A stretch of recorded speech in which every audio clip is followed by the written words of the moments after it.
आप सभी बच्चों का बहुत बहुत स्वागत है। आज बच्चों एक बार फिर से हम लोग मुलाकात कर रहे हैं। क्यों? क्योंकि जो एसएससी सीजीएल की एक और शिफ्ट है, उसका जीके जीएस का जो पोर्शन है आज हम लोग एनालाइज करेंगे। आशा है इस श्रृंखला से आप लोग नियमित रूप से जुड़े हैं और आपको काफी फायदा भी हो रहा होगा। आज कौन सा एनालिसिस कर रहे हैं हम लोग? तो एसएससी सीजीएल 11 सितंबर 2024 का जो शिफ्ट नंबर 2 का जो पेपर था उसका जीके जीएस एनालिसिस करेंगे। चलिए बिना डिले के शुरू करते हैं। सबसे पहला प्रश्न क्या पूछा था इस शिफ्ट में? पूछता है टेक्सास वालीचियाना ज़्यूस, या जिसे हिमालयन यू भी कहते हैं, ये एक मेडिसिनल प्लांट है जो कि इनमें से कौन से स्टेट में पाया जाता है। देखें, ये प्रश्न ऑलरेडी इससे पहले पूछा जा चुका है, ठीक है। एसएससी सीपीओ में भी ये प्रश्न आ चुका है। ये आपको ये भी बताता है कि भाई कोई प्रश्न जब हम लोग पीवाईक्यू में देखते हैं तो इससे हमको ये तो पता चलता ही है कि भाई वो टॉपिक इंपॉर्टेंट है, प्लस वो क्वेश्चन अपने आप में भी रिपीट होने की संभावना रखता है। हाँ, करंट अफेयर्स की यहाँ पे ऑब्वियस सी बात है, बात नहीं हो रही है। करंट अफेयर्स के अलावा जो सब्जेक्ट्स हैं हम लोग उनकी बात करें। अब जैसे यहाँ पे आप देख रहे हो कि आप इसको एक ज्योग्राफी के क्वेश्चन में आप इसको कैटेगराइज कर सकते हो, तो एक क्वेश्चन रिपीट भी हो रहा है एज इट इज, तो ये भी आपको एक डायरेक्ट बेनिफिट मिलता है। अब इसका सही जवाब क्या है और क्यों ये प्रश्न इतना महत्वपूर्ण है? क्योंकि जो टेक्सास वालीचियाना ज़ुक नाम का ये जो स्पीशी है, ये बेसिकली क्या है भाई, हिमाचल प्रदेश और अरुणाचल प्रदेश में पाई जाने वाली एक ट्री है। और इस ट्री में से एक केमिकल कंपाउंड मिलता है जिसको हम लोग कहते हैं टेक्सोना या टेक्सोल। अब ये जो टेक्सोना या टेक्सोल नाम का केमिकल कंपाउंड है, ये कैंसर को हील करता है और इसलिए पूरी दुनिया में होड़ लगी हुई है इस हिमालयन यू पेड़ को पाने के लिए। ना सिर्फ ये पेड़, क्योंकि ये तो हमारे क्षेत्र में ये मिल रहा है, लेकिन ऐसा नहीं कि सिर्फ हमारे यहाँ ही मिल रहा है, और भी दुनिया में बहुत सारे देश हैं जहाँ पे ये नेचुरली वहाँ पे उगता है। हमारे यहाँ पे भी हिमालय क्षेत्र में उगता है, इसलिए हम लोग इसको हिमालयन यू कहते हैं। लेकिन आप देखें कि इतना ज़्यादा इसकी डिमांड है कि इसका ओवर एक्सप्लॉइटेशन हो रहा है, बहुत ज़्यादा शोषण हो रहा है। और हिमाचल प्रदेश और अरुणाचल प्रदेश जहाँ पे ये पाया जाता है, वहाँ पे तो ऐसी स्थिति है कि कई सारे हिमालयन यू प्लांट्स ड्राई हो गए, क्योंकि उसकी बार्क जो उसकी छाल होती है या रूट्स जो जड़ होती है, वहां से ही इसको निकाला जाता है। तो कई बार निकालने के प्रोसेस में भाई इनको ड्राई अप कर दिया जा रहा है, इतना ज्यादा एक्सप्लॉइटेशन इनका हो रहा है। तो ऐसे पेड़ की छाल, टहनियों, जड़ों से टेक्सोल नामक एक रासायनिक यौगिक निकलता है जो कैंसर के इलाज के लिए सफलतापूर्वक इस्तेमाल में आता है। तो ये हमने बात कर ली। हो सकता है आपको एग्जाम में जब अगली बार हो सकता है ऐसा क्वेश्चन आए, तो हिमाचल प्रदेश के अलावा अरुणाचल प्रदेश भी ऑप्शन में आ सकता है, वो भी दिमाग में रखना, वहां पे भी ये पाया जाता है। नाम क्या है? टेक्सास वालीचियाना ज़ुक यानी हिमालयन यू, ठीक है। प्लांट है, ये आपका वो पेड़ है। चल आगे की बात करते हैं। जो साइंस के क्वेश्चन है वो साइंस के एक्सपर्ट फैकल्टी देखेंगे। निम्नलिखित में से किस युद्ध को भारत में ब्रिटिश राज की औपचारिक शुरुआत माना जाता है? जब लोग बात करते हैं भारत में ब्रिटिश राज, या इनफैक्ट हम लोग कहते हैं मॉडर्न इंडियन हिस्ट्री, तो मॉडर्न इंडियन हिस्ट्री हम लोग कब से कब तक की बात देखते हैं? 1757 से 1947 ये है आपकी मॉडर्न इंडियन हिस्ट्री यानी आधुनिक भारत का इतिहास। और इस 190 ईयर्स का जो टाइम पीरियड है वो क्या है बेसिकली? तो 1947 में आप सब जानते क्या हुआ? ब्रिटिशों का शासन भारत पर से खत्म हुआ, हमको आजादी मिली। तो जब ब्रिटिशों का शासन खत्म हुआ तो कभी ना कभी ब्रिटिशों का शासन शुरू भी हुआ होगा। तो 1757 में ब्रिटिशों का शासन शुरू हुआ, लेकिन वो ऐसा कौन सा इवेंट था जिसकी वजह से हम कहें या जिसके बाद हम कहें ब्रिटिश शासन शुरू होता है?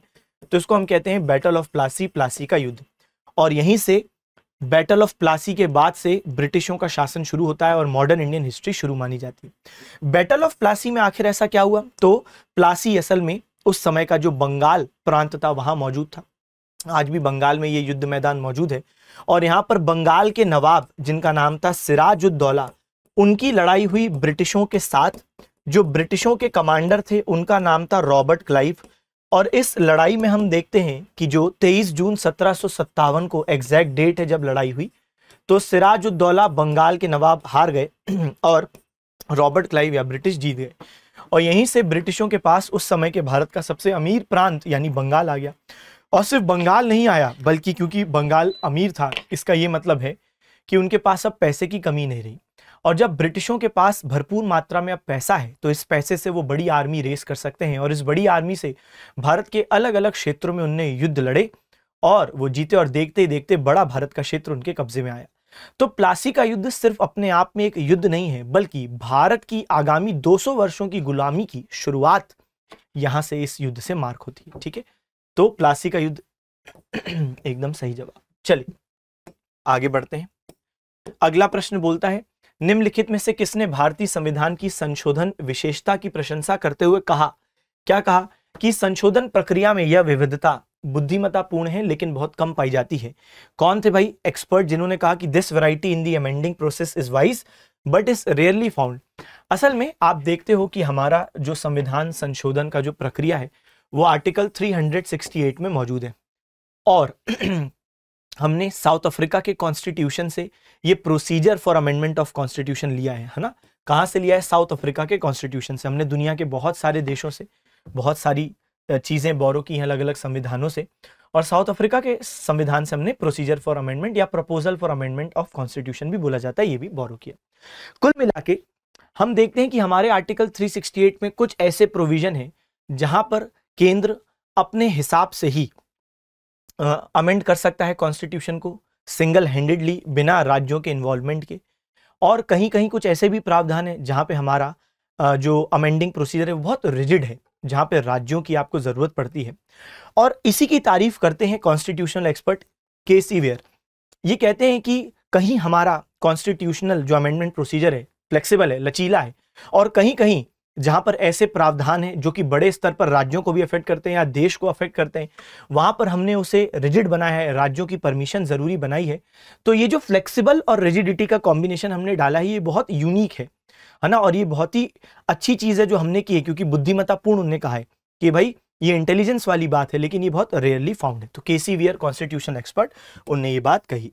चलिए 2022 तक निम्नलिखित में से किस भारतीय राज्य में सबसे कम संख्या में परिचालन हवाई अड्डे हैं?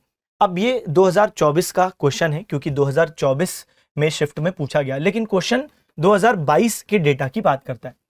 भले ही आपको डायरेक्टली नहीं भी मालूम था लेकिन बाय ऑप्शंस भी आप गेस कर सकते थे। अब आप देखो भाई क्या बोला है, least number of operational airports, Bihar, Maharashtra, Mizoram, Karnataka. अब इसका सही जवाब क्या होगा भाई? कॉमन सेंस से भी हम बता सकते हैं मिजोरम होगा। क्यों होगा? क्योंकि जो नॉर्थ ईस्टर्न स्टेट्स है वहाँ की टेरेन बहुत रफ है, वहाँ की जो जोग्राफिकल कंडीशंस है, स्टीप हिल्स हैं, वो अलाउ नहीं करती हैं कि वहाँ पर हम भले ही रेलवे की बात करें या एयरक्राफ्ट्स की बात करें तो मुश्किल है। इनफैक्ट मिजोरम में अभी एक ही ऑपरेशनल एयरपोर्ट है जिसका नाम है लेंगपुई एयरपोर्ट।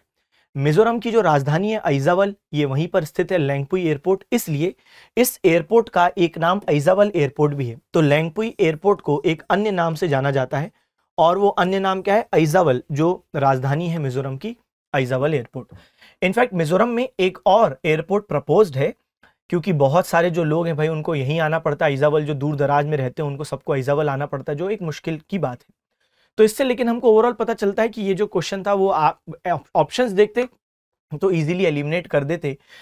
नॉर्थ ईस्ट की सिर्फ बात करें, मिजोरम की नहीं। इनफैक्ट आप जानते हैं क्या कि सिक्किम में आज तक एक रेलवे स्टेशन भी नहीं, वहां पे भी एक रेलवे स्टेशन अभी प्रपोज्ड है, अंडर कंस्ट्रक्शन है वो इनफैक्ट, लेकिन आप सोचो अभी तक कोई भी कंस्ट्रक्टेड रेलवे स्टेशन सिक्किम में नहीं। तो ये भी एक प्रश्न एसएससी की एक शिफ्ट में आ चुका है कि देश का एकमात्र राज्य जहां पे अभी तक कोई ऑपरेशनल रेलवे स्टेशन नहीं है वो सिक्किम, और मिजोरम के पास अभी सिर्फ एक ऑपरेशनल एयरपोर्ट है, लेंगपुई या अइजावल एयरपोर्ट। चल आगे बढ़े।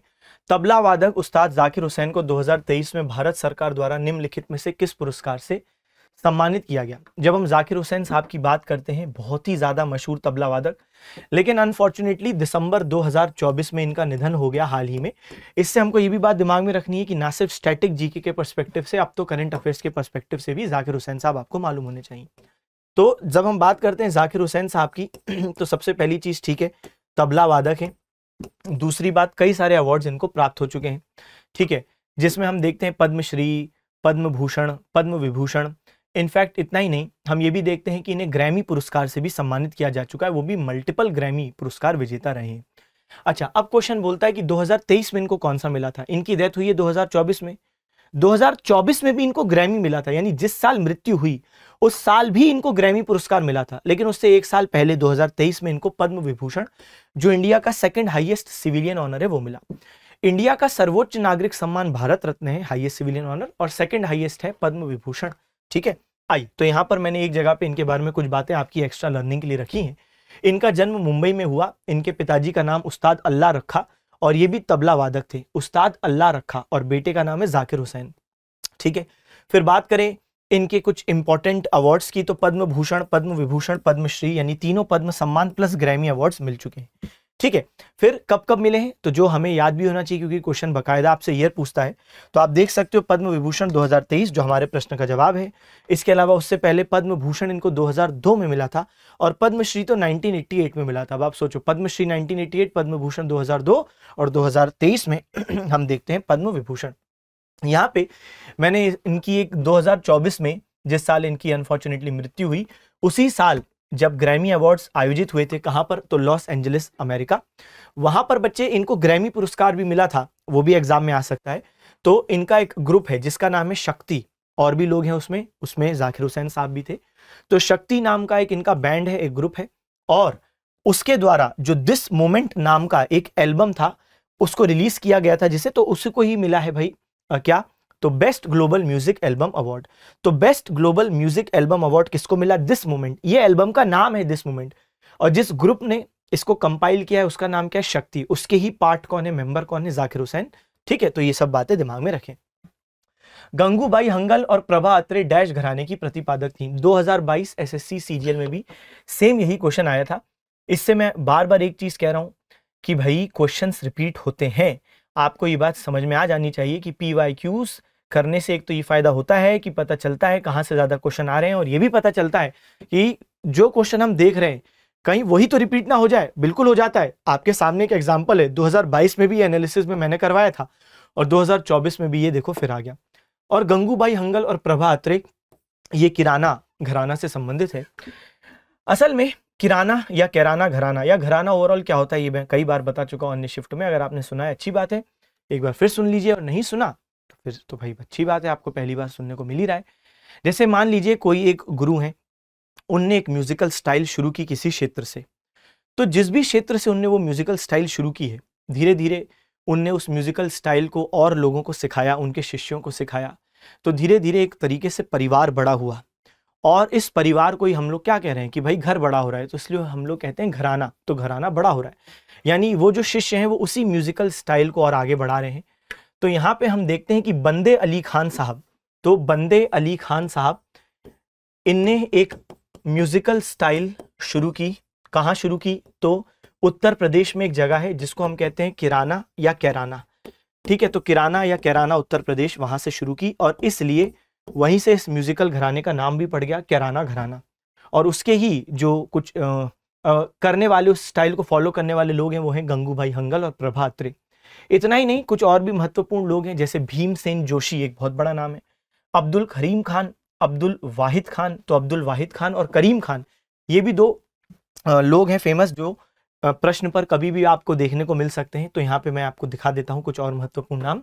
तो किराना घराना हिंदुस्तानी शास्त्रीय संगीत की एक प्रमुख शैली के कई उल्लेखनीय प्रतिपादक थे। ध्यान देंगे, भीमसेन जोशी आपसे कभी भी एग्जाम में पूछा जा सकता है। गंगूबाई हंगल और प्रभा अत्रे, ये तो 2 बार ऑलरेडी एग्जाम ने पूछ लिया, 2024 और 22 में। इसके अलावा अब्दुल करीम खान और अब्दुल वाहिद खान, ये नाम भी आपको दिमाग में रखने हैं। ठीक है, तो बिल्कुल भाई आप अलर्ट रहो, ये क्वेश्चन बिल्कुल रिपीट हो सकता है। तो भीमसेन जोशी और अब्दुल करीम खान, वाहिद खान, ये भी आ सकते हैं। चलिए, निम्नलिखित में से किस प्रसिद्ध भारतीय एथलीट ने सितंबर 2022 में ज्यूरिक डायमंड लीग फाइनल 2022 जीता। जब हम बात करते हैं ज्यूरिक डायमंड लीग, ये जो डायमंड लीग होती है ये बेसिकली जेवलिन थ्रो से संबंधित ये लीग है। और हम इसके बारे में जब बात करते हैं तो पहली बार कोई इंडियन 2022 में जो इसे जीत पाने में सफल हुए थे, तो उनका नाम क्या था भाई, नीरज चोपड़ा। पहली बार कोई इंडियन जो जेवलिन थ्रो में हमने देखा डायमंड लीग जीते हैं, तो उनका नाम है नीरज चोपड़ा साहब। ठीक है, इससे पहले कभी किसी भारतीय ने डायमंड लीग नहीं जीती। ये बात है 2022 की।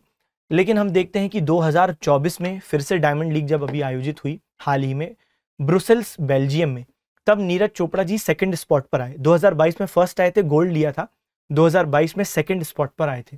इनफैक्ट 2022 में फर्स्ट आए थे। मैं अभी लास्ट में मैंने कुछ अलग बोल दिया, मैं अपनी स्टेटमेंट को सही करता हूं। 2022 में फर्स्ट आए थे, गोल्ड मेडल लिया था। 2024 में सेकंड आए थे, सिल्वर मेडल लिया था। इनफैक्ट 2024 नीरज चोपड़ा जी के लिए सिल्वर ही लाया। आप पेरिस ओलंपिक्स की बात करें, पेरिस ओलंपिक्स में भी आप देखते हो कि भाई इंडिया को ओवरऑल 6 मेडल मिले। एक उसमें से मेडल था सिल्वर और 5 मेडल थे ब्रॉन्ज। और जो सिल्वर मेडल भारत को प्राप्त हुआ वो नीरज चोपड़ा जी के ही द्वारा प्राप्त हुआ। और फर्स्ट कौन आया भाई पेरिस ओलंपिक्स में जेवलिन थ्रो में? अरशद नदीम पाकिस्तान, और नीरज चोपड़ा जी को मिला सिल्वर मेडल। ठीक है, तो 2024 नीरज चोपड़ा जी के लिए सिल्वर मेडल लाया, लेकिन 2022 में इनने बिल्कुल जीता था क्या? डायमंड लीग में गोल्ड। तो नीरज चोपड़ा 2022 में डायमंड लीग ट्रॉफी जीतने वाले पहले भारतीय बने, ये एकदम सही बात है। फिर हाल ही में ब्रुसेल्स में आयोजित डायमंड लीग 2024 में नीरज चोपड़ा दूसरा स्थान प्राप्त किए। क्या रहे भाई? दूसरे स्थान पे रहे। ठीक है, स्टूडेंट सेकंड प्लेस। तो फर्स्ट पे कौन रहा? करंट अफेयर्स में ये भी आपसे पूछ लेगा कि भाई डायमंड लीग में, पेरिस ओलंपिक्स नहीं, पेरिस ओलंपिक्स में तो अरशद नदीम पाकिस्तान फर्स्ट, लेकिन डायमंड लीग में 2024 में कौन आया फर्स्ट? तो सही जवाब क्या है? Anderson Peters. तो ग्रेनेडा के एंडरसन पीटर्स ये डायमंड लीग 2024 ब्रुसेल्स में फर्स्ट आए। चलिए, तो निम्नलिखित में से कौन सी टेबल टेनिस विश्व चैंपियनशिप प्रतियोगिता भारत में आयोजित की गई थी? असल में इंडिया जब आजाद हुआ 1947 में, तो भाई हमको भी अपने आप को ग्लोबल स्टेज पर इस तरीके से दिखाना था कि हम लोग मेजर इंटरनेशनल स्पोर्ट्स टूर्नामेंट्स आयोजित कर सकते हैं।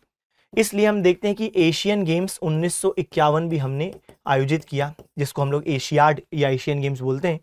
1951 के अलावा 1982 में भी हमने इसको 2 बार आज तक एशियन गेम्स हमने होस्ट किया है। खैर, अभी हम वापस जाते हैं अपनी पुरानी बात पे। तो 1951 में हमने एशियन गेम्स ऑलरेडी ऑर्गेनाइज किया था, लेकिन अभी हमको दुनिया को बताना था कि सिर्फ एशियाई देशों को नहीं, हम और भी जो देश हैं एशिया के बाहर, उनको भी होस्ट कर सकते हैं, और इसलिए हमको एक मेजर कोई टूर्नामेंट करना था। ऐसी स्थिति में 19वां विश्व चैंपियनशिप 1952 हमने ऑर्गेनाइज किया, और बहुत सफलतापूर्वक हमने इस टेबल टेनिस वर्ल्ड स्तर की प्रतियोगिता को ऑर्गेनाइज किया। तो 19th चैंपियनशिप जो थी 1952 की, ये मुंबई में आयोजित हुई। कहां पर आयोजित हुई? मुंबई में ये आयोजित हुई। ठीक है, चलें, जब हम लोग बात करते हैं टेबल टेनिस की, तो यहाँ पे 2 संघ हैं, बहुत महत्वपूर्ण क्वेश्चन आता है। एक है आपका इंटरनेशनल स्तर पर जो संघ टेबल टेनिस के रूल्स को और पूरे स्पोर्ट्स को रेगुलेट करता है, और एक भारतीय स्तर पर संघ है। पहले बात करते हैं इंटरनेशनल टेबल टेनिस फेडरेशन।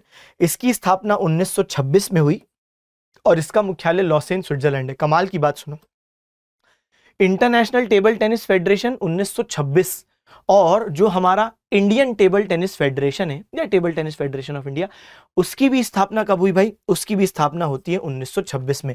यानी कितना आसान है, टेबल टेनिस का अंतरराष्ट्रीय या टेबल टेनिस का जो राष्ट्रीय जो वो है संगठन, दोनों की स्थापना बच्चे कब हुई?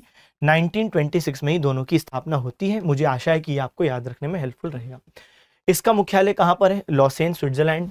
जबकि table tennis federation of India का जो मुख्यालय है वो लिखा हुआ नहीं है इसमें, लेकिन मैंने यहाँ पे ऐड कर दिया, वो दिल्ली में है। ठीक है, तो ये लॉसेन स्विट्जरलैंड, और ये क्या है भाई? दिल्ली। चलो आगे बढ़े। नीति आयोग की 2023 की रिपोर्ट के अनुसार भारत में निम्नलिखित में से किस राज्य में बहुआयामी गरीब कुल आबादी का सबसे कम प्रतिशत है?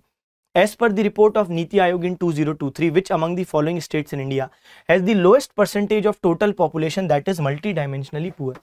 सबसे पहली बात, ये मल्टी डायमेंशनल पॉवर्टी क्या होती है? देखो, तो हमारे जो इकोनॉमिक एनालिस्ट्स हैं उनने एक समय फील किया कि भाई पॉवर्टी सिर्फ एक रूप में नहीं होती कि फाइनेंशियली हार्डशिप्स हैं, कि मतलब पैसे के रूप में आपके पास स्थिति कमजोर है, पैसा नहीं है। लेकिन जब कोई व्यक्ति फाइनेंशियली पुअर होता है तो और भी प्रकार की पॉवर्टी से वो घिरा रहता है। या ये भी हो सकता है कि कोई व्यक्ति ऐसा भी हो किसी देश में जिसके पास पैसा नहीं है लेकिन दूसरी चीजें हैं। अभी आप ही समझ जाओगे। उदाहरण के लिए, जैसे हम बोलें कि मान लो कोई व्यक्ति जिसके पास पैसा नहीं है, उसके पास हेल्थ केयर फैसिलिटी भी अच्छी नहीं है, ठीक है, उसका इलाज भी सही जगह नहीं हो सकता, उसके पास क्लीन वाटर, क्लीन इलेक्ट्रिसिटी भी नहीं है, उसके पास हम बोलें कि लिटरेसी रेट भी उसका अच्छा नहीं है, और एजुकेशन की उसके पास जो प्रोस्पेक्ट्स हैं, एजुकेशनल इंस्टीट्यूशंस भी अच्छे नहीं हैं। तो यानी ये है मल्टी डायमेंशनली पॉवर्टी में बहुत ज़्यादा ये व्यक्ति पुअर है। अगर मैं आपको ये बोलूं कि कोई दूसरे देश में ऐसा व्यक्ति हो सकता है जिसके पास फाइनेंशियली पैसा नहीं है लेकिन दूसरी चीजें उसके पास हैं, जैसे आप जब जाओगे स्कैंडिनेवियन कंट्रीज, आप देखोगे नॉर्वे, आप देखो डेनमार्क, आप क्या देखते हो कि इन देशों में एक विशेषता ये कि भले ही किसी के पास पैसा नहीं है लेकिन अन्य चीजों की फैसिलिटीज उसके पास है। यानी उसके पास हेल्थ केयर फैसिलिटीज सरकार के द्वारा मुफ्त और बहुत बेहतरीन उपलब्ध है, उसके पास एजुकेशनल इंस्टीट्यूशंस बहुत अच्छे हैं। तो पैसा नहीं है लेकिन अन्य चीजें उसके पास बहुत अच्छी है, उसके पास क्लीन वाटर, क्लीन एयर, उसके पास इलेक्ट्रिसिटी, ये सब है। तो यानी वो मल्टी डायमेंशनली पुअर नहीं है, वो सिर्फ पैसे में पुअर है।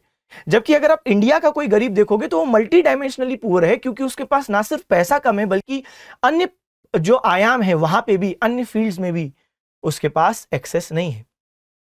तो अब क्वेश्चन क्या बोलता है कि भाई नीति आयोग की 2023 की रिपोर्ट के अनुसार भारत में निम्नलिखित में से किस राज्य में बहुआयामी गरीब कुल आबादी का सबसे कम है, यानी किस राज्य में मल्टी डायमेंशनल पॉवर्टी कम है, यानी वो राज्य अच्छा कर रहा है। तो सही जवाब है केरल। केरल में मल्टी डायमेंशनल पॉवर्टी कम है। इसका साफ मतलब यह है कि भाई केरला में हेल्थ केयर फैसिलिटीज पर बहुत ध्यान दिया गया है, यहाँ पर हेल्थ केयर इंफ्रास्ट्रक्चर बहुत अच्छा है, यहाँ पर एजुकेशन लेवल्स बहुत अच्छे हैं। आप जानते हैं वैसे भी केरला का लिटरेसी रेट हाईएस्ट है। यहाँ पे जो सोशल वेलफेयर स्कीम्स हैं लोगों के लिए वो बहुत शानदार हैं, जिसकी वजह से अगर केरल में कोई व्यक्ति ऐसा है जिसके पास भले ही पैसा ना हो लेकिन उसके बाद भी अन्य चीजों में उसकी स्थिति अच्छी होने की वजह से वो मल्टी डायमेंशनली पॉवर्टी की लिस्ट में सबसे कम पुअर माना जा रहा है। समझ गए आप? चल, तो कुल मिला के ये पूरी बात थी। मुझे आशा है आप मल्टी डायमेंशनल पॉवर्टी का कॉन्सेप्ट समझ गए। चलिए, तो यहां पे मैंने लिखा है कि भाई मल्टी डायमेंशनल पॉवर्टी में आप सिर्फ पैसा नहीं देखते हो, आप स्वास्थ्य देखते हो, शिक्षा देखते हो, लिविंग स्टैंडर्ड ऑफ लिविंग, वही आपके पास वाटर, इलेक्ट्रिसिटी वगैरह चीजों की उपलब्धता है कि नहीं। चलिए, तो हमने ये पूरी बात कर ली। अब हम लोग आगे आते हैं। चलो, जो साइंस के क्वेश्चन है वो साइंस के एक्सपर्ट फैकल्टी देखेंगे। फिर से एक और साइंस का क्वेश्चन है। चलो, भारत सरकार ने भारतीय रिजर्व बैंक द्वारा 9 उद्योगों में प्रत्यक्ष विदेशी निवेश एफडीआई के -% की स्वचालित मंजूरी की अनुमति दे दी। पहले हम समझे कि भाई ये एफडीआई का ऑटोमेटिक रूट क्या होता है। देखो भाई, सिंपल है कि कोई विदेशी संगठन है, उसको अगर भारत में पैसा निवेश करना है तो ऐसे ही थोड़ा ना कर लेगा, पहले उसको गवर्नमेंट के अप्रूवल्स लेने पड़ेंगे। ऐसा नहीं कि उसने सीधे इंडिया में पैसा डाल दिया, जमीनें खरीद ली, नहीं, पहले आपको पैसा आप इंडिया में लगा रहे हो लेकिन अब गवर्नमेंट अप्रूवल्स चाहिए। लेकिन अब गवर्नमेंट अप्रूवल जो प्रोसेस है इंडिया में वो बहुत ज्यादा कम्बरसम, हेक्टिक, और जिसको हम कहते हैं कि भाई कभी कभार उसमें भ्रष्टाचार भी हमको दिखता है, रेड टेपिज्म। इसलिए कई सारी विदेशी कंपनियां या विदेशी कोई व्यक्ति जिसके पास पैसा था, निवेश करना चाहते थे भारत में, लेकिन भारत में जो उनको बॉटलनेक्स दिखाई दिए, भारत में निवेश करने के दिशा में जो उनको हर्डल्स दिखाई दिए, जो अवरुद्ध उत्पन्न होते हैं, उसकी वजह से वो पीछे हट जाते हैं और उससे अल्टीमेटली हमारे देश का नुकसान होता है। तो ऐसा नुकसान ना हो इसलिए कई बार एफडीआई में ऑटोमेटिक रूट अप्रूव किया जाता है। ऑटोमेटिक रूट का साफ मतलब है कि गवर्नमेंट अप्रूवल की जरूरत नहीं है। तो अब हुआ क्या कि गवर्नमेंट ऑफ इंडिया ने ऑटोमेटिक अप्रूवल 74% तक का अलाउ कर दिया एफडीआई का by Reserve Bank of India in 9 categories of industries, यानी 9 इंडस्ट्री के कुछ ऐसे कैटेगरी बनाए गए कि भाई 9 ऐसी इंडस्ट्रीज हैं, है ना, कि इन 9 इंडस्ट्रीज में अगर आपको निवेश करना है किसी को, तो यहां पे आपको अप टू 74% तक कुछ पूछने की जरूरत नहीं है, आप निवेश कर सकते हो। हाँ, लेकिन बियॉन्ड 74% अगर होगा तो फिर गवर्नमेंट अप्रूवल लगेगा। ठीक है। अच्छा, मैं आपको यहां पर एक और चीज बता दूं, एक करंट अफेयर्स के दृष्टिकोण से महत्वपूर्ण। आज इंडिया में सबसे ज्यादा प्रत्यक्ष विदेशी निवेश या फॉरेन डायरेक्ट इन्वेस्टमेंट किस देश से होता है? तो सही जवाब क्या है? सिंगापुर। इनफैक्ट इंडिया में जितना भी एफडीआई है, जितना भी आ रहा है, निवेश हो रहा है, फॉरेन डायरेक्ट इन्वेस्टमेंट, उसका लगभग 30% सिंगापुर से अकेले से हो रहा है। ठीक है, तो ये फैक्ट दिमाग में रखिएगा, लेकिन करंट अफेयर से आप जुड़े रहिएगा, हो सकता है भविष्य में चेंज भी हो। चलिए, फिर भाई जो साइंस के क्वेश्चन है वो साइंस के एक्सपर्ट फैकल्टी देखेंगे। ठीक है, नेक्स्ट बात करते हैं, निम्नलिखित में से कौन सा कप ट्रॉफी भारतीय घरेलू क्रिकेट से संबंधित नहीं है? चलो भाई, तो कौन सा ट्रॉफी क्रिकेट से संबंधित नहीं है? दिलीप ट्रॉफी, ये तो क्रिकेट से संबंधित है। डुरंट कप नहीं है, तो भाई ये इसका सही जवाब है। इनफैक्ट आप स्टैटिक जीके में एक टॉपिक पढ़ते हो ना, स्पोर्ट्स में आप पढ़ते हो ट्रॉफी टूर्नामेंट, वहां पे आप साफ पढ़ते हो कि डुरंट कप बच्चे किससे संबंधित है? फुटबॉल का एक बहुत ही प्रतिष्ठित और पुराना टूर्नामेंट है। ठीक है, बाकी जो 3 है, दलीप हो गया, देवधर हो गया, रणजी हो गया, तो ये सब किससे संबंधित है? क्रिकेट से संबंधित है। डुरंट कप के बारे में करंट अफेयर से संबंधित महत्वपूर्ण बात मैं आपको बताता हूं, हो सकता है आपके एग्जाम में काम आ जाए। हाल ही में जब 2024 में जो इसका लेटेस्ट, अभी तक वही एडिशन है, अभी 2025 में भी एक होगा जुलाई अगस्त के महीने में, लेकिन अगर हम बात करें जब तक वो अभी होगा, जब तक वो दूसरी बात है, रिजल्ट आएगा उसमें तो समय लगेगा अगस्त तक का। लेकिन हम बात करें जो हो चुका है, क्योंकि वैसे भी आपके लिए 1-1.5 साल का करंट अफेयर इंपॉर्टेंट है, तो आपको 2024 का डुरंट कप तो दिमाग में रखना ही है। तो 2024 में जो 133rd एडिशन हुआ था डुरंट कप का, तो north east United football club उसको जीता था, और north east United football club ने पहला अपना डुरंट कप जीता है। कौन सा जीता है भाई? तो पहला डुरंट कप उसने अपना जीता। तो north east United football club ने फाइनल में मोहन बगान सुपर जॉइंट को हराकर अपना प्रथम डुरंट कप जीता है। ठीक है, तो ये एक महत्वपूर्ण बात है। एडिशन है 133rd, और फाइनल मैच कलकत्ता में खेला गया। जो 134th एडिशन है वो 2025 में होगा। चलो भाई, तो अगला प्रश्न देखने से पहले थोड़ा पानी हो जाए। मीनवाइल आप अपना अटेम्प्ट करने का प्रयास करें अपने साइड से।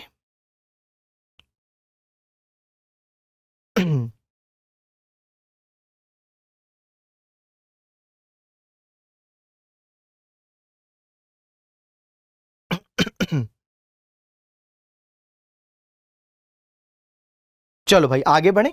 तो अब देखें अगली चीज हमारे सामने क्या है, निम्नलिखित में से कौन दिल्ली सल्तनत का अंतिम सुल्तान था।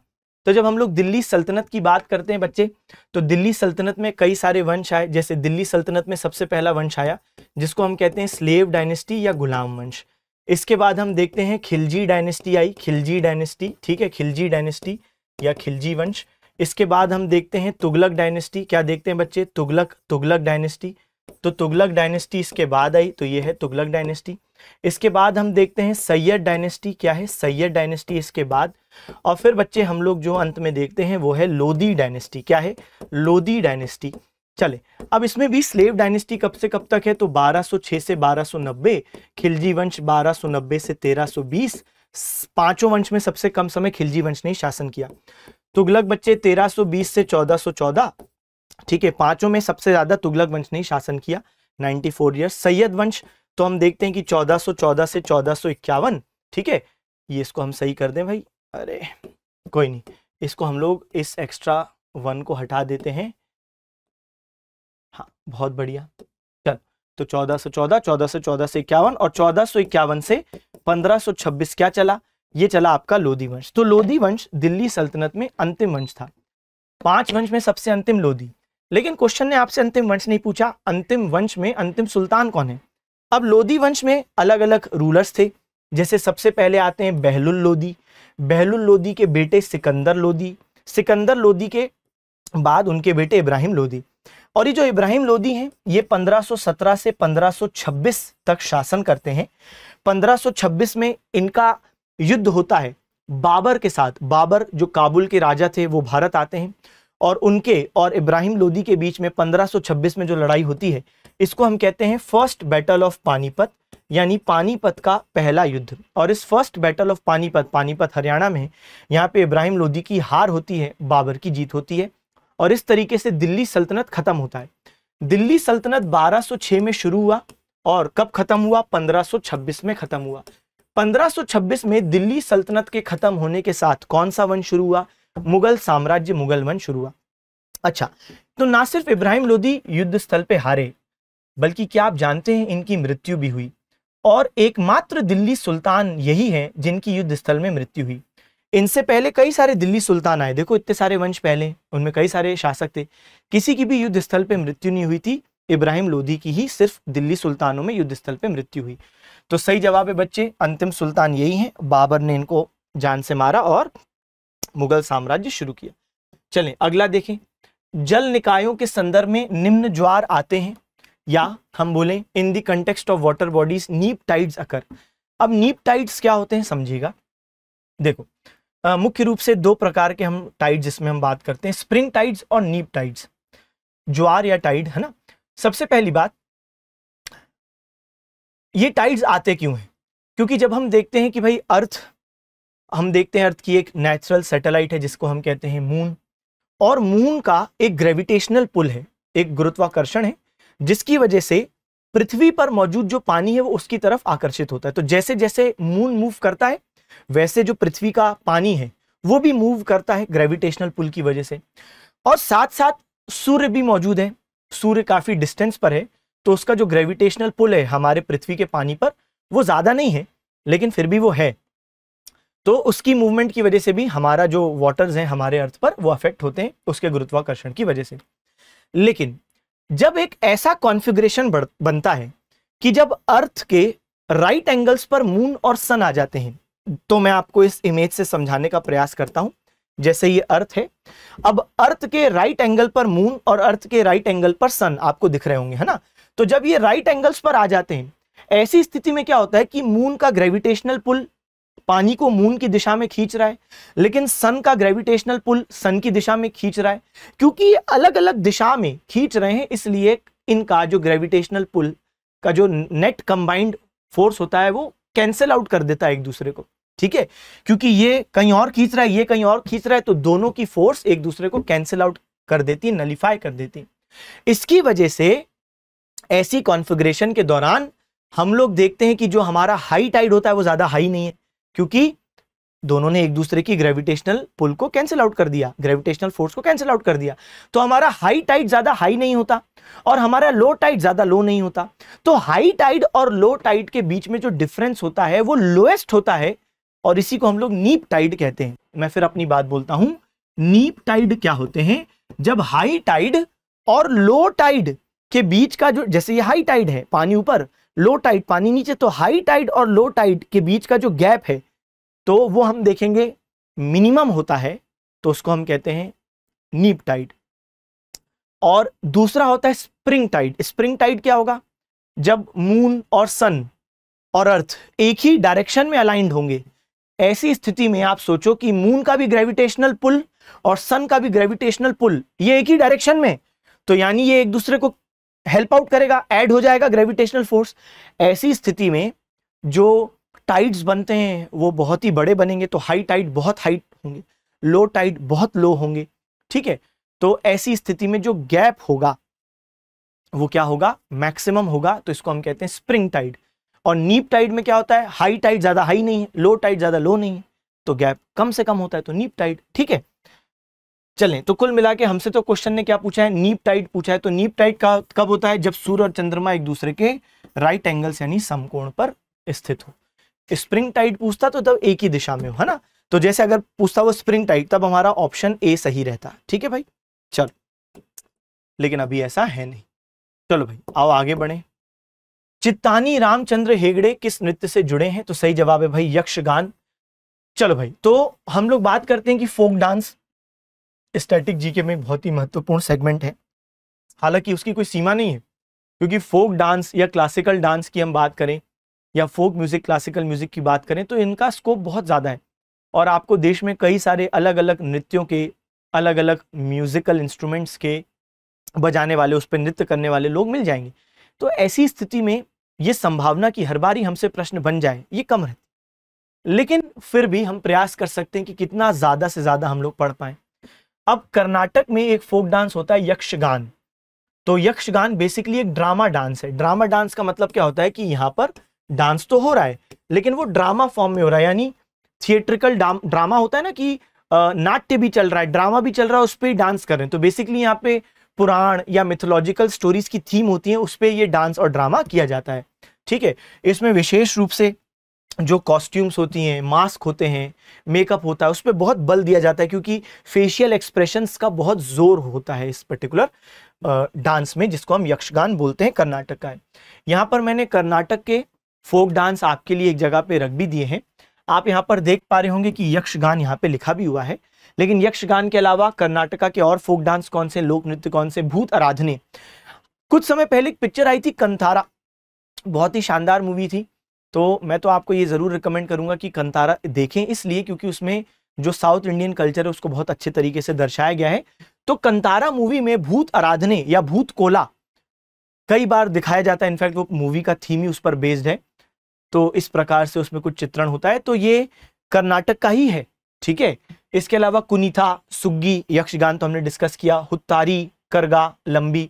तो आप ऐसे याद रख सकते हैं क्या कि देखो स्विगी, स्विगी क्या है? स्विगी जैसे जोमेटो स्विगी होता है ना, तो स्विगी, तो स्विगी वाले जो लोग हैं, है ना, वो कभी कभी करते हैं नाटक, कभी कभी अच्छे हैं, कभी कभी नाटक करते हैं। ऐसा करके आप कुछ याद कर लो, इसको कोई दिल पे नहीं लेगा, ये कोई असलियत नहीं, सिर्फ हम लोग याद रखने के लिए बोल रहे हैं, है ना। कि भाई होता है ना कि भाई रेन का उन्हें अलग चार्ज ले लिया फॉर एग्जाम्पल, ठीक है, कभी देर सवेर लगा दी।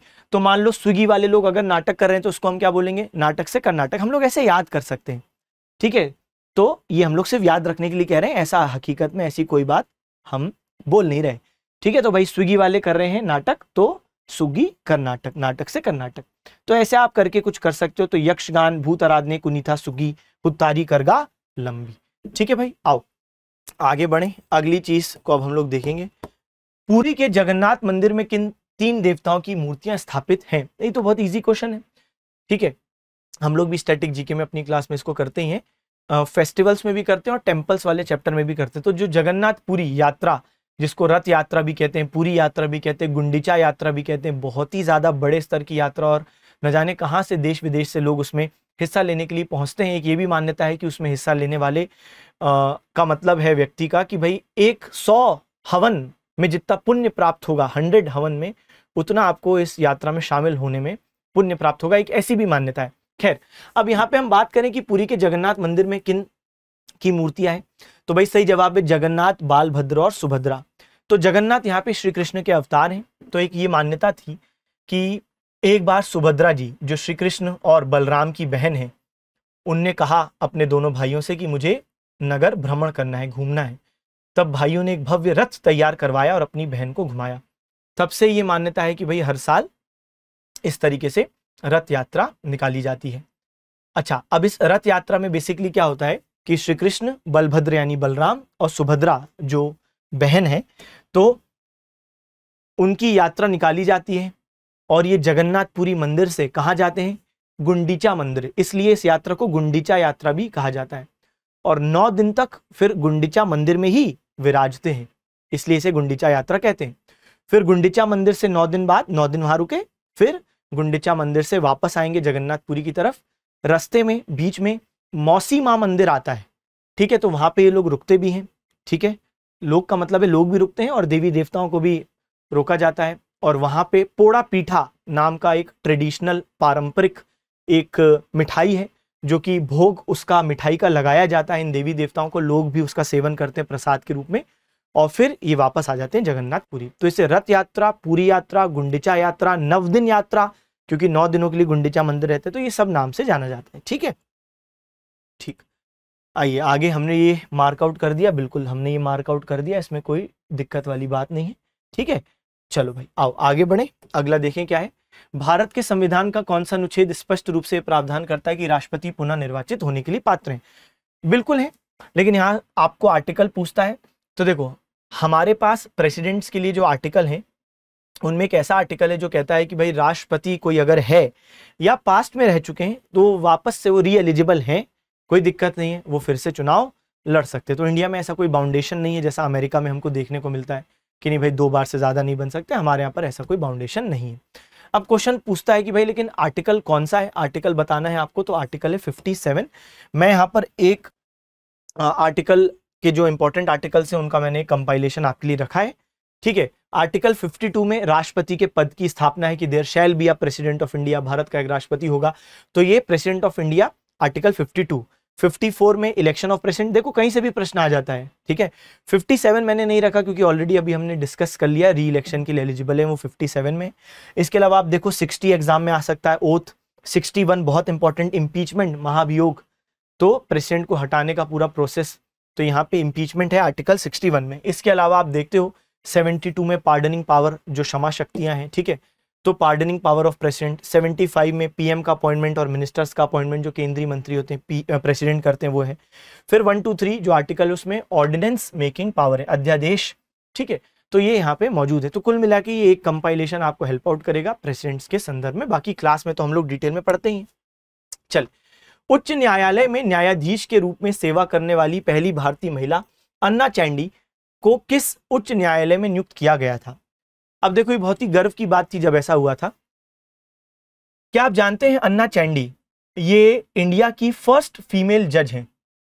सबसे पहली बार इंडिया में अगर कोई महिला जज बनी तो सही जवाब है अन्ना चैंडी, और आगे चल के ये हाई कोर्ट में प्रवेश करती हैं। तो ना सिर्फ ये इंडिया की फर्स्ट फीमेल जज हैं, ये फर्स्ट फीमेल जज टू एंटर हाई कोर्ट भी है।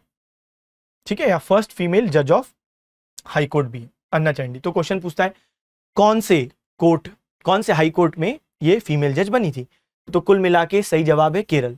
तो कुल मिला के ये दोनों बातें दिमाग में रखें, फर्स्ट फीमेल जज आपसे कभी कोई पूछे अन्ना चैंडी, और फर्स्ट फीमेल हाई कोर्ट जज आपसे कोई पूछे तब भी अन्ना चैंडी, और हाई कोर्ट कौन सा है? केरल। अब यहाँ पे 2 नाम और हैं जो महत्वपूर्ण है, मैंने उन 2 नाम का कंपाइलेशन आपके लिए कर दिया है।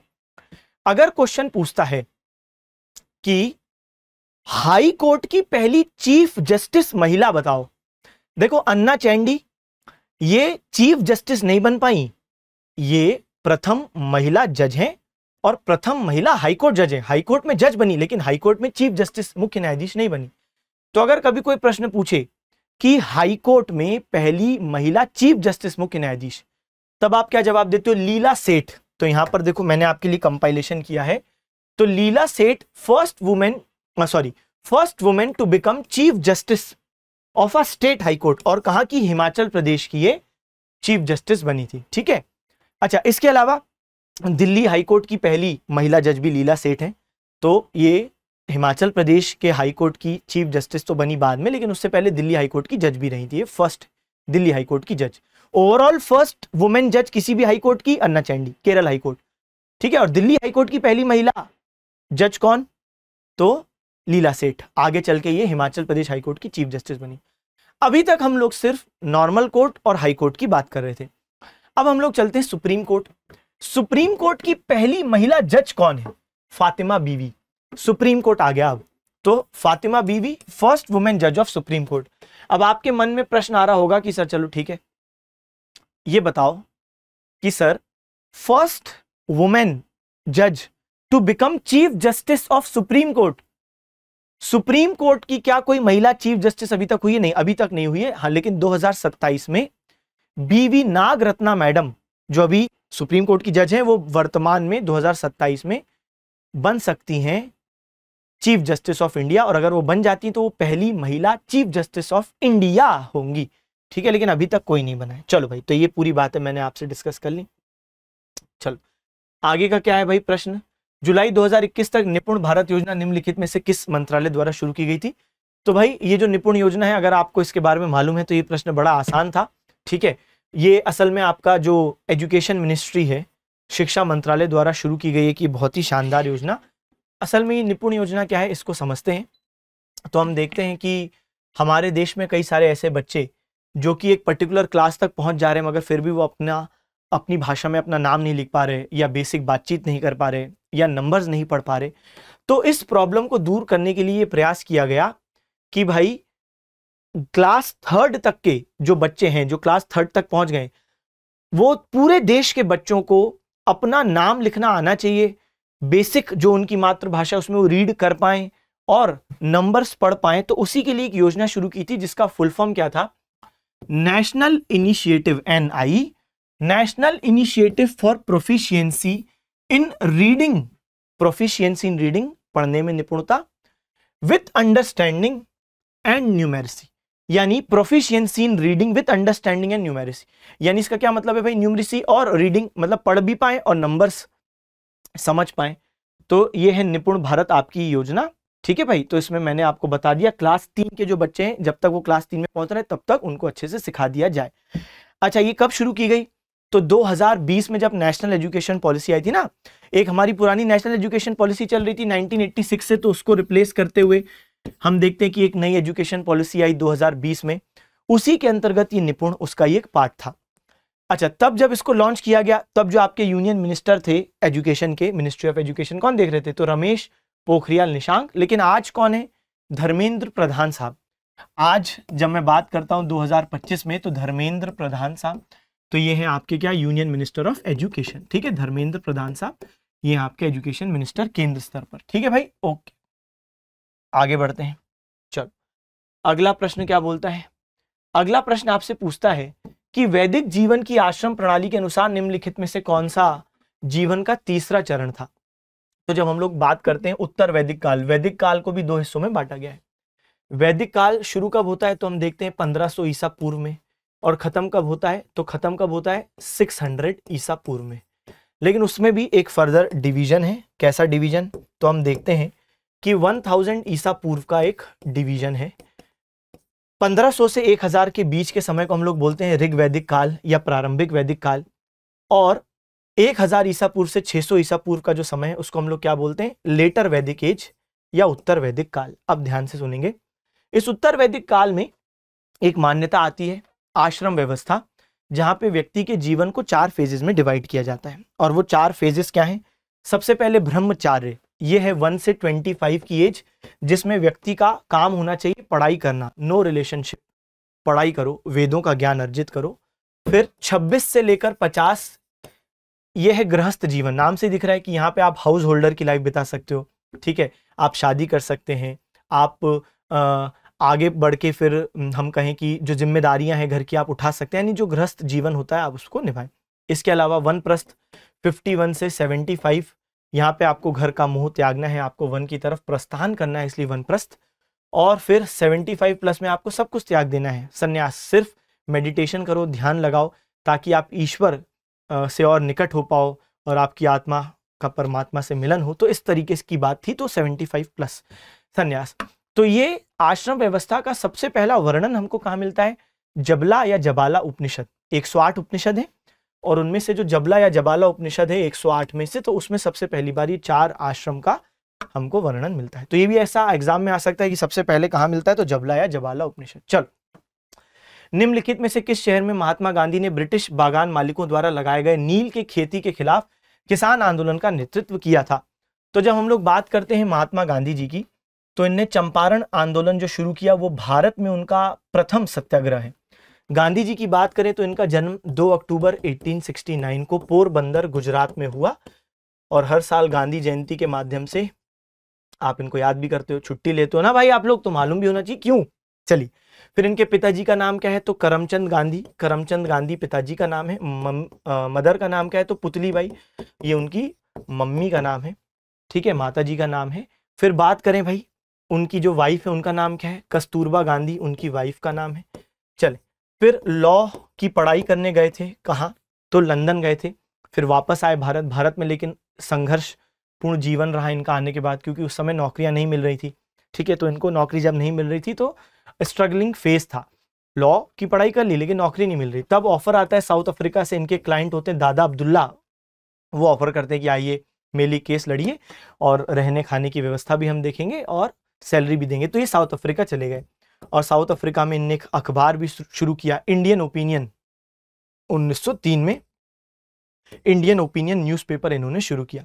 और फिर हम लोग क्या देखते हैं आगे चल के, 1915 में भारत आए थे, तो बहुत सारी चीजें साउथ अफ्रीका में की हैं। साउथ अफ्रीका में उनके जीवन का पहला सत्याग्रह भी था, है ना, सब हम लोग क्लास में पढ़ते ही हैं। 1915 में इंडिया वापस आए, तो जब इंडिया वापस आए तो 1916 में एक लखनऊ कांग्रेस अधिवेशन था, वो अटेंड कर रहे थे। तब इनको एक चंपारण के किसान, चंपारण बिहार में है, वहां के किसान थे राजकुमार शुक्ला, वो इनसे मुलाकात करते हैं और वो कहते हैं कि हम बहुत परेशान हैं, प्लीज हमारी मदद कीजिए। तो अब राजकुमार शुक्ला के निवेदन पर गांधी जी चंपारण बिहार जाते हैं और वहां पे सर्वे कंडक्ट करते हैं और वहां पे पुलिस इनको अरेस्ट भी कर लेती है कि आप कैसे सर्वे कर रहे हो। फिर इनको कोर्ट ले जाया जाता है, वहां पे भयंकर जन समर्थन इनका होता है कोर्ट के बाहर। अल्टीमेटली वहां पे चंपारण में सरकार को झुकना पड़ता है, इनकी जीत होती है। चंपारण सत्याग्रह गांधी जी की भारत में पहली जीत है और पहला सत्याग्रह भी है भारत के अंदर। जीवन का पहला सत्याग्रह साउथ अफ्रीका, भारत का पहला सत्याग्रह चंपारण। अच्छा, फिर यहाँ पे सफलता मिली तो यहीं पे महात्मा की उपाधि भी उनको प्राप्त हुई। किसने उपाधि दी? रविन्द्रनाथ टैगोर ने उनको महात्मा की उपाधि दी और चंपारण के किसानों ने उनको बापू की उपाधि दी, ठीक है। तो ये सही जवाब है चंपारण। चलो भाई, ये हमने पूरा डिस्कशन कर लिया। चलो, अगली चीज क्या है भाई, आओ देखो। तो सही जवाब हमने टिक कर लिया ना? हाँ, टिक कर लिया। आइए अगला क्वेश्चन क्या है, match the concepts in column A with respective descriptions in column B. ठीक है भाई, devaluation, depreciation, deflation, exchange control, और यहाँ पे है हमारे सामने अलग अलग चीजें, ठीक है। हम एक एक उठाते हैं। सबसे पहले हमने उठाया डिवैल्यूएशन, देखते हैं किससे मैच करता है। Decline in the market rate of exchange, ठीक है भाई, हाँ हम मोटा मोटा मान सकते हैं, लेकिन अभी हम लोग किसी पक्के कंक्लूजन पे नहीं आएंगे। देखते हैं कि भाई क्या हम लोग को कोई और बेहतर ऑप्शन मिलता है। कॉन्ट्रैक्शन ऑफ होम करेंसी, अच्छा। फॉरेन एक्सचेंज रेशनिंग, नहीं भाई। कॉन्ट्रैक्शन ऑफ इंपोर्ट्स, नहीं। Official reduction in external value of currency, बिल्कुल यही सही है। तो डिवैल्यूएशन क्या है? Official reduction in external value of currency, ये सबसे उपयुक्त है, जो बेस्ट मैच कर रहा है। अब सुनो क्यों। आपने सुना होगा कई बार यूएस के राष्ट्रपति डोनाल्ड ट्रंप चाइना पर इल्जाम लगाते थे ना पहले, कि भाई चाइना मैनिपुलेट करता है करेंसी, डिवैल्यू करता है। डिवैल्यू का मतलब क्या है? जैसे मान लो एक अमेरिकी डॉलर का प्राइस है 60 युआन, चाइना की करेंसी है ना युआन, तो मान लो एक अमेरिकी डॉलर का प्राइस है 60 युआन। अब मान लो चाइना ने अपनी करेंसी डिवैल्यू कर दी, यानी जहां $1 का 60 युआन था, अब चाइना ने बोला कि नहीं नहीं नहीं, $1 का 80 युआन। तो देखने में पहली नजर में लगता है अरे ये तो युआन कमजोर हो गया, हाँ, लेकिन इससे एक छुपी हुई चीज क्या होती है, एक्सपोर्टर्स का बहुत फायदा हो जाता है। अब आप सोचो कि कोई चाइना का एक्सपोर्टर है, निर्यातक है, वो कोई सामान एक्सपोर्ट करता है तो उसको डॉलर प्राप्त होते हैं।